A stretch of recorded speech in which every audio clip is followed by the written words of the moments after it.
I love debating this question. So here it is. Where is your core? I want you to put your hand on your core. Let's see if you're right.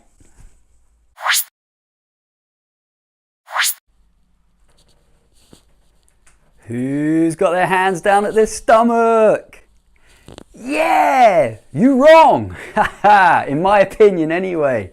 I don't feel that this is your core, and let me explain why.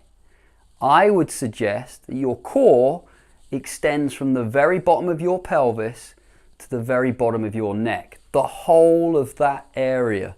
So that means that your core takes in everything from the base of the pelvis up through the pelvic bowl into the abdominal cavity, into the thoracic cavity, and up into the shoulders.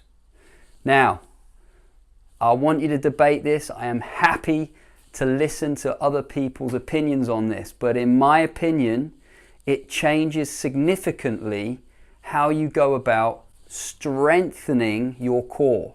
Okay, so if you believe from what you've read, and it's widely published, that your core is this abdominal cavity area down at the very bottom of the abdominal area into the pelvis, then I would suggest you are strongly misinformed. And the reason that I would suggest you're strongly misinformed is because this area only works efficiently and at its optimal amount if this area higher up in the thoracic, your shoulder girdle and your rib cage, are also in the optimal position and working as best as they can.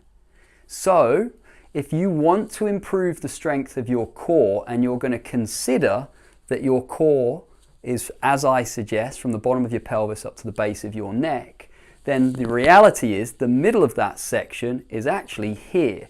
It's not down here in the stomach. We're taking in the bottom of the pelvis to the bottom of the neck. So the middle of your core is there, and there is the bottom of your rib cage. What exists at the bottom of the rib cage? The most important muscle, arguably, that you have at your disposal to improve the strength of. It's your main breathing muscle, your diaphragm. Your diaphragm is at the bottom of your rib cage. Now, the irony of this is the majority of people that are exercising on a regular basis and potentially doing that after being at work most of the day aren't really going to be stressing the diaphragm to work that hard. You can quite easily leave your desk job, you can leave sitting all day, head to the gym on the way home, and then drop into a load of core-based exercises for the stomach. You might want to go into a plank, you might do sit-ups, you might really want to get that six-pack abdominal tissue defined. But the reality is, your body and its core strength is far more dependent on a very well-functioning, dynamically moving diaphragm muscle. So, to start working your entire core more effectively, start by working your diaphragm. Do some simple deep breathing exercises, get some breath into the abdominal cavity, expand the rib cage, trickle it in slow and low. The more efficient, the more dynamic you can have your diaphragm working, trust me, you will start to get a better response in your abdominal cavity. The abdominal muscle tissue will thank you for it.